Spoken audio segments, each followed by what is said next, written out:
Hey everyone, welcome to New Investors Unite. So I created this platform and this channel in order to just make sure that investing was accessible and that everybody felt like they could do it. So a lot of times investing is only associated with rich people who come from a certain background. Well, I'm here to tell you that anybody can invest. And so it's just about really having a strategy when you go in, having risk management. Again, I said have a strategy and risk management in mind.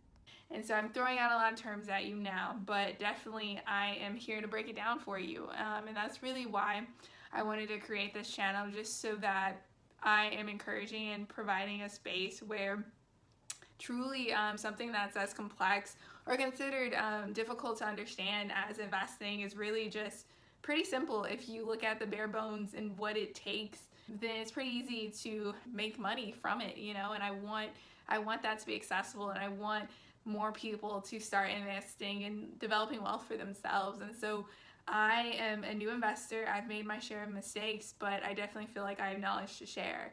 And so while I'm new in investing, by no means am I new in saving.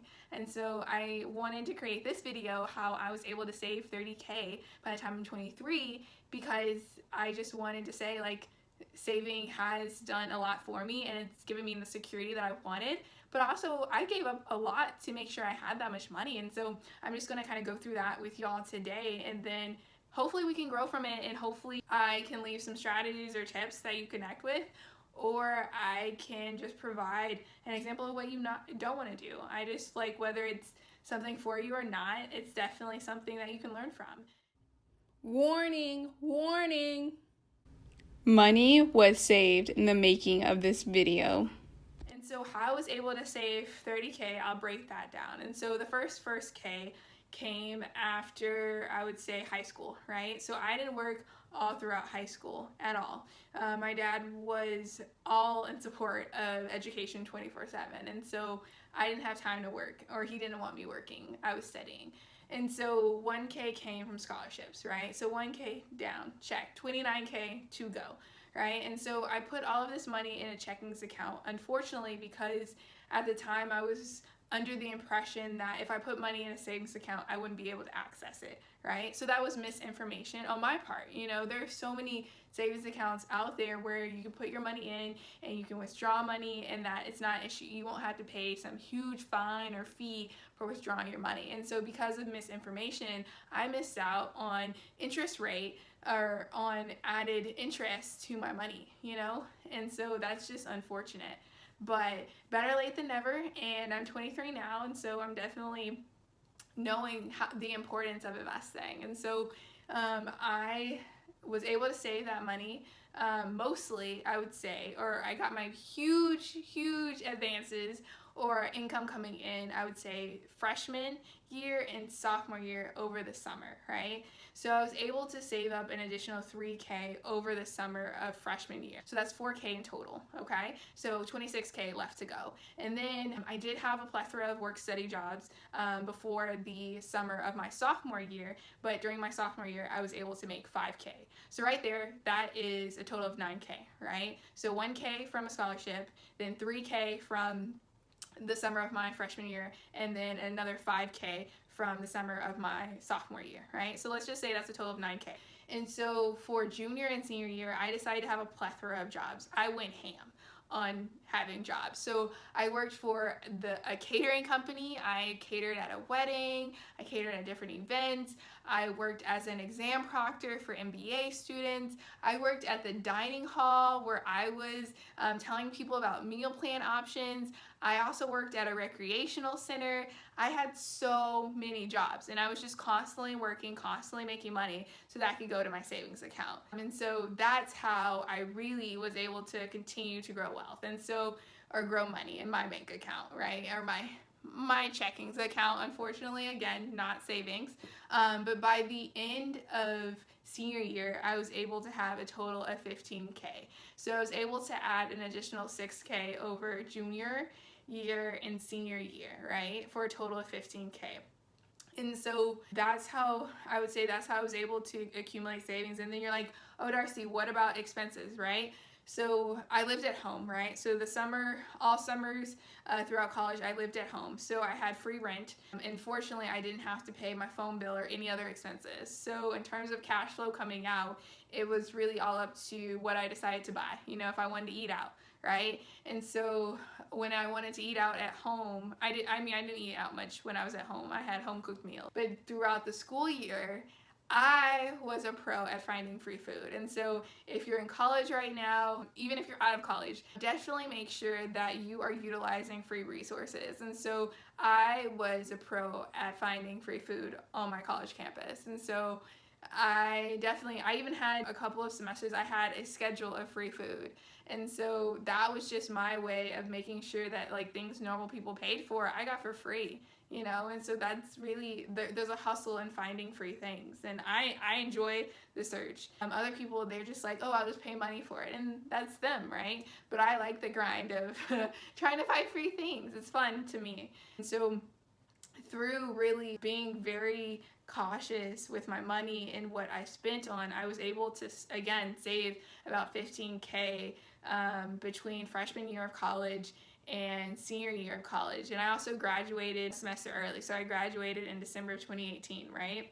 And so now this is where I'm going to jump into it. So you have probably graduated from a university or someplace, or you're young. And so definitely what is important when you're young is to find a job that offers bonuses, right? And so typically a lot of jobs in the finance industry offer bonuses, but I didn't have a job in the finance industry. I actually had a job in retail. And so they offered me taxes included, or taxes isn't included, but they offered me a $20K signing bonus, right? And so that's truly where that money came in. And so taxes took out about 10K. No, my apologies. Taxes took out about 9K from that 20K. And so I had 11K right from the jump, right? So in January, right after I graduated, I got 11K. I added to the 15 I had already talked about. So 15 plus 11, that's 26, right? From the start. And so throughout living in the most expensive city, by the way, I continuously tried to save, but there were expenses, and I actually did go out. I had fun.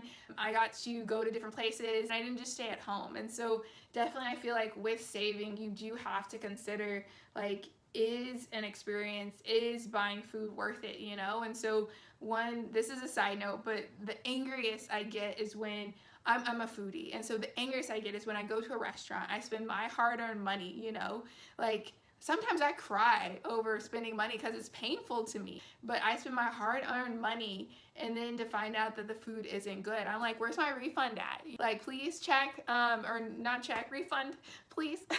But yes, like, I spend my hard-earned money, and so I want to enjoy the food. I want to have a great experience, and so that's truly something you have to consider when deciding where your money is going to go, you know? And so that's something that really was near and dear to my heart, is just making sure that my money was maximized. And so I always had that mindset going into different situations. And so again, I got that 11K, a total of 26K starting January of 2019. And so I think throughout that year working, I didn't save too much money.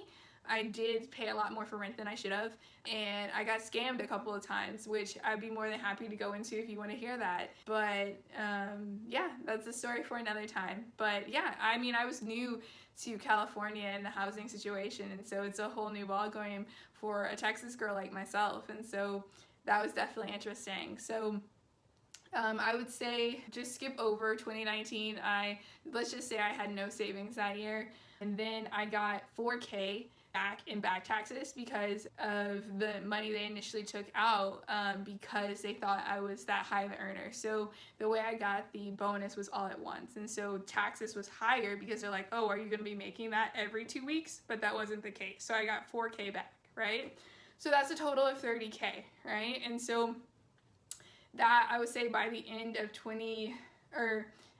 let's just say by the end of 2019, even though I didn't get that 4K until I filed taxes throughout 2020, I would say by May of 2020 I got that additional 4K back. Let's just wrap it up and say, actually no. Let's say by May of 2020, that's when I had 30K, right? And so you're going to find out what I did with that money and the mistakes that I made. Because I am a risk taker. I am a gambler, even though I said I saved all this money and I definitely didn't go out to eat as much. Or, I mean, I ate some, but I ate for free. You know, like you got to make do again with what you have. And so while I didn't spend as much money on like normal things, like I guess clothes, I don't really spend money on clothes often, or like getting my makeup done, or like expensive makeup. Like I'm really much about like finding high quality cheap things. And I know that sounds weird, but I definitely feel like nowadays with products and with goods that there's a lot of competition, and so there is room to find high quality things at an affordable price. And that's what I'm all about. In Texas, there's no better place than like a 4 for 4 deal, or like a combo meal. You know, like I love discounts. It's so much fun. It's so great to get a wonderful product or a wonderful meal on a discount. And so I love saving. And so that's how I was able to basically save 30K by the time I was 23. And so that's kind of my story. And now that you've heard about my savings journey, I would love to tell you about how I spent that money. And so we'll get into that in a couple of following videos. Okay, till next time, and welcome to New Investors Unite. I really want you to be the next investor, to make a lot of money and to either buy the things that you want or buy the things that you never even thought that you wanted. And so definitely investing is one route to that. And so I'm excited to help you out and hopefully show you a whole new opportunity. Okay, till next time. Bye. But wait, there's more. So I did not really jump into this earlier, but I did not go on a lot of trips, right? So there was a couple of trips. There was one trip to Mexico that I could have gone with one of my really close friends. There was another trip to Florida that I could have gone to. Even worse, there was a study abroad that would have cost like a couple of $1,000s that I chose not to go to just to save money. And so I definitely gave up a lot of really fun experiences, either with friends or to go to new cultures, because I wanted to save money. And it just, for me personally, it was painful. Literally, I think I bought something that was like 99 cents and I started crying. Like I had big ball tears like coming out of my eyes because I was just so sad that it was just so painful.